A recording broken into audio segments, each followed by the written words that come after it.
Hello, I am Bob the Booker and welcome to my channel. And today I wanted to talk about a book that has been on many lists and has been spoken about a lot recently.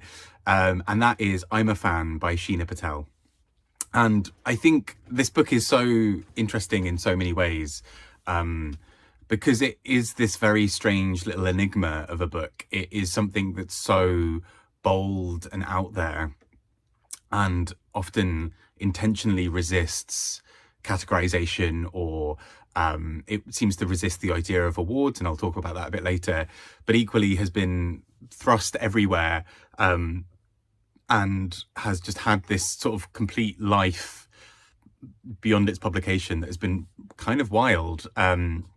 So I'm going to talk a little bit about it, and it's a book also that is fairly difficult to talk about without spoilers, but I will try to do my best to have a bit at the beginning here that is spoiler free, and then I'll talk a little bit more about spoilers later. But I think feel free to drop off at that point if you need to, but if not, I'm going to be talking a little bit about this wonderful little book. So the core idea of this book is that we have our protagonist, who I believe goes unnamed, and she is obsessed with this man who she's had some kind of relationship with. This man, who is just referred to as the man I want to be with throughout the book, he's also never really given a name. He is this sort of successful person who is married and has had some sort of affair with her, with our main character, and he sort of lives in this very strange place in her life, because he at times seems to talk to her, to our main character, as if they are destined to be together. He says things about, you know, I really like being around you, I really like having sex with you, I really like all these things about us. And he seems to talk about having these really intense and in-depth parts of a relationship with her. But there's also somebody else on the scene, and this other woman in this book, which is, you know, a trope that comes up a lot in art and in stories in so many other ways, but I think is so fascinatingly turned on its head here in some ways. There's this other woman who our main protagonist wants to be with, wants to be like, or potentially also wants to be with. There's a sort of intensity there that is almost like a crush, or what have you.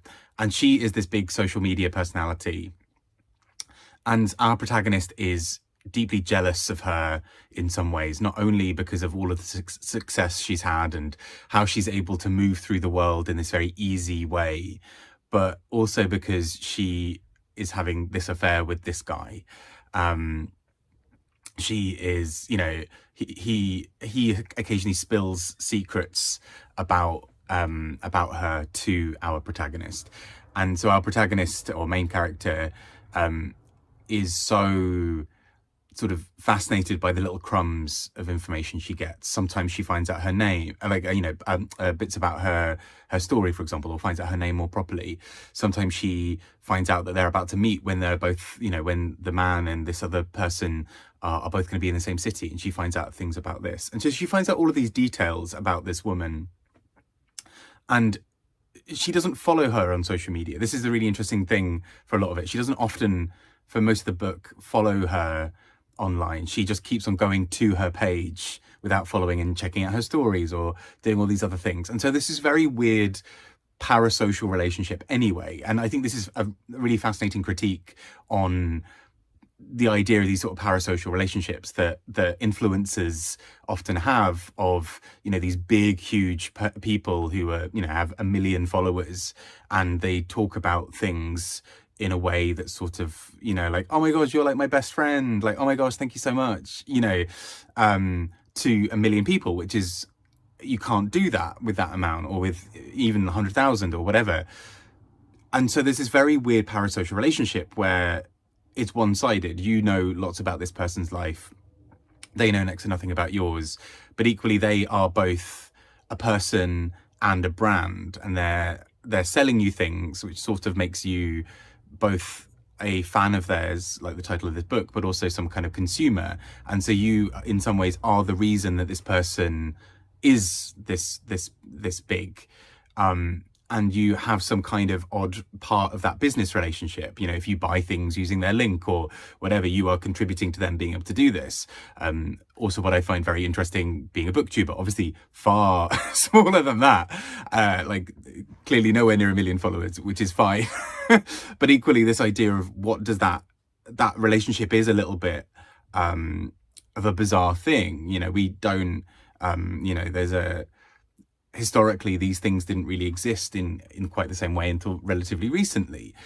So our main character's perceptions of this woman are of intense envy and anger and frustration at times, but also there's a softness that sometimes creeps in where she sort of recognizes some commonality between her and this other woman, as both being people messed around potentially by this same guy. And all of this starts to sort of blossom into this really quite dramatic book at times. It's this book that is full of this very intense narrative. There's a neuroticism that is in so much of this book, and the way it talks, I think so beautifully and brilliantly. But I think this book really captures this very intense voice of this character and the way she speaks and thinks, and how there's this blurred line between almost violence and love and obsession and all of these other things that come up in the book. It's so intense. It's really intense, but also at times really funny and really clever. So all of that's the preamble, I guess, in some ways, about what this book does. But before I sort of drop off with anything more spoilery, I guess, I just sort of want to say that I think a real strength of this book is the way that it is intentionally making very clever points about things in the world. So this book comments on, for example, the publishing industry. So there's a whole commentary about the fact that this other woman, this influencer, is thinking about having a book at one point, and how she's able to do that because there's almost this idea of, well, she has this big following, so obviously she'll be able to put out a book and it'll sell really well. And actually, I heard an interview with Sheena Patel, which I thought was fascinating about this, because she spoke about this very idea, and how actually sometimes, you know, an influencer with millions of followers might publish a book and only have a few thousand sales. And people see that as being very strange, but actually it depends on how you're invested in this creator. If it is, for example, like this big influencer and it's easy for you to just follow and like on Instagram or what have you, that's one thing. But then actually shelling 15 to 20 quid to buy their book, if you don't know or don't like them in that way, is very different, particularly if, you know, you really like their sort of aesthetic and what they do, or you find them interesting as a person to follow. Does that mean that you want to spend that time reading their book as well? Maybe that's a very, very different way of engaging. And so I think this book then makes all these very clever commentaries on things like the publishing industry, and particularly the sort of racial and gender sort of lenses on that as well, that our main character in this book is a woman of color. And so her perspective on this whole industry is essentially often seeing herself as being someone who's occasionally patted on the head and told, oh, you know, wow, you're doing really, really well, or we want to champion you because that makes us look good. And even there's a commentary on, at one point, this idea of, you know, this man who she wants to be with potentially liking the idea of being seen near her, because that places some kind of capital on him, some sort of social capital, to say, well, look at you with this woman of color, look at you being you know, so diverse and so thoughtful. And so it kind of skewers some of those ideas, I think, in a really interesting way. And it also brings up, for example, ideas around state violence. It talks about, for example, Shamima Begum, which was a particularly controversial media thing in the UK. Long story short being that she was a British woman who there was a discussion around taking away her British citizenship because of a link with a sort of seen link with ISIS and various other things. It's a really complicated story. And this book also comments on that, how actually our main character doesn't really belong in this world. She is looking at these two white people having this very intense and very beautiful very curated relationship, and she knows that this is out of reach for her for several reasons, but some of those being around her identity. And I just found that so captivating and so interesting within this book. And so with that, I probably do need to go on to a few spoilers, but I think this is a brilliant book. I think it's so clever and so funny. The chapter titles as well, I think, are glorious, and you'll see them when you read them. I think it's just brilliantly handled. These very wry, clever throwaway comments sometimes that I think are genius. Anyway, I love this book, as you can maybe tell. And I'm now going to go on to some spoilers. So if you do need to leave now, great, no problem. But I'm going to move on to those bits now. So some spoilers. And in some ways, it sounds like I've covered a fair bit of it just by talking about some of the key themes of this.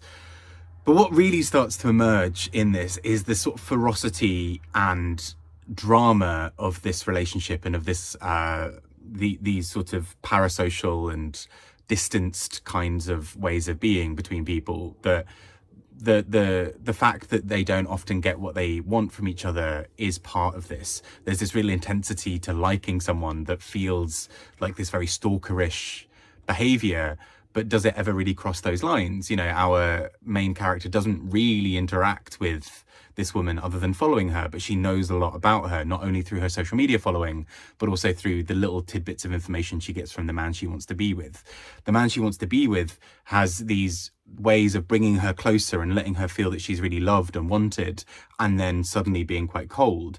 And there's a feeling, at least that I got throughout the book, that he's almost treating her like she's really intense in that classic way of, you know, loads of people have sort of said before, when somebody says, all of my exes are crazy, then actually that's more of a red flag about that person, right? That, like, how have you had so many relationships where these things have been happening? Is this saying something about the way that you have interacted with people? That, you know, you've mistreated them or what have you. And in some ways, this relationship feels emblematic of that he at times seems to be incredibly close to her and saying, you know, this idea of wanting to have this life together, and, well, actually, I wish she were more like you, and I wish it were more like this, and then not talking to her. But then are we also meant to be, as the viewer, as the reader, and in some ways the viewer to this whole experience, thinking, well, actually, has he had some kind of impact on this as well, or, you know, she had this impact as well, you know, is she driving this in a certain direction? But it starts to build this pace where she increasingly feels destitute from a lot of it. He essentially sort of breaks up with her, for want of a better phrase. It's difficult because they're never really together, so the breakup is very much in inverted commas. How do you break something up that's never really been started? But he basically says, I think we should have some time apart. And this all comes out of this really lengthy tirade of messages and all of this sort of intensity that builds up, where she feels so at a loss that she doesn't really know how to interact with the world, or with him. And so she starts to not really understand what it could be like to not have this relationship. Even, for example, social media comes back up again, where he says, he hands her his phone, and he says, you know, can you block her for me? I think sort of something along those lines. I can't remember exactly how he says it, but she does this and sort of is then part of excising this person from his life. But it's more complicated than that, because she still looms large over both of their relationships with everybody. And so our main character in this break between them doesn't really understand what is happening. And in many ways, this book ends on in some ways, a cliffhanger. We don't really know the outcome of what is about to happen next. All we know is that she is considering some fairly extreme measures to keep him in her life. She's essentially considering having sex with him with the intention of getting pregnant, so that there's always this tie between the two of them. And it's done on this final page of the book in a way that I think is so powerful, because it's deeply unsettling, because all these moments where we thought that she was maybe healing a little bit in this relationship is not there. But equally, has she been driven to this by by the kind of his sort of push-pull relationship with her, where sometimes she's flavor of the month and sometimes not, and sometimes he's letting her know that he's about to go and meet this other woman, and then sometimes he doesn't tell her anything.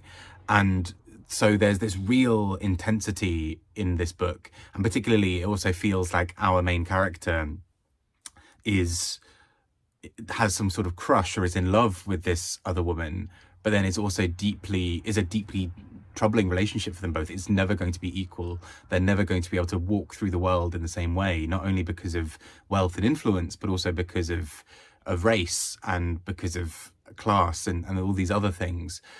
And it's deeply complicated. And I loved it. I thought it was so cleverly done.